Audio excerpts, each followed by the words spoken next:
Kent Harville again from LifeWay, Nashville, Tennessee, and you're on assignment. We're in Panama Beach, Florida. You know, you don't always have great weather on the beach. Sometimes it's kind of windy, kind of cold, kind of bad.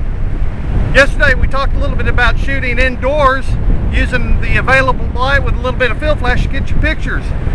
Now on a day like this at the beach, all you have to do is point your camera and take the picture, and it should turn out properly exposed because it's such a great day and it's such an even exposure.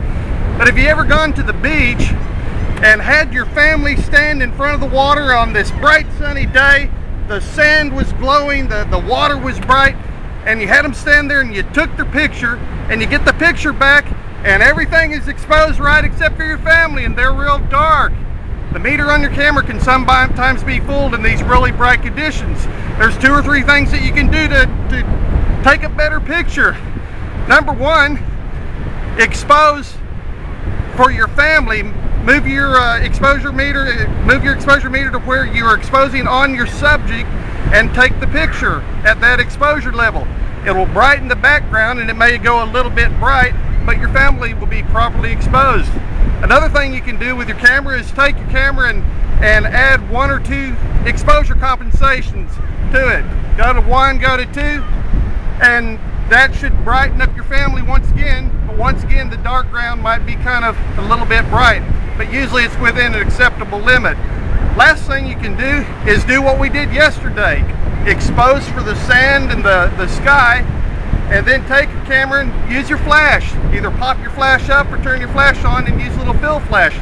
That way the exposure will be right, the exposure of the background will be right, and the flash will light your family, and they should be bright also in the picture.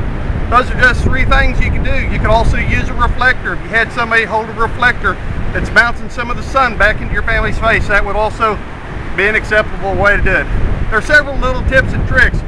Once again, you don't always have a great time at the beach, but you can always have an interesting time. One other thing you can do, I thought I'd tell you, if you look right here, you see some palm trees. That way. Okay, we're not going to see the palm trees, but in the same sense, you sometimes want to underexpose your background. If you have the sun behind the palm trees and reach up and take the picture, just letting the camera meter for it and do exposure, your trees will be really dark, but they'll be silhouettes, so you'll have these silhouetted palm trees with a bright sky. It's really a neat effect. So sometimes you just want to let your camera do what it's made to do.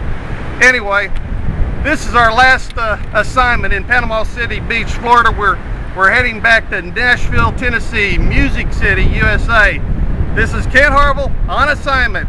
We'll catch you next time. God bless.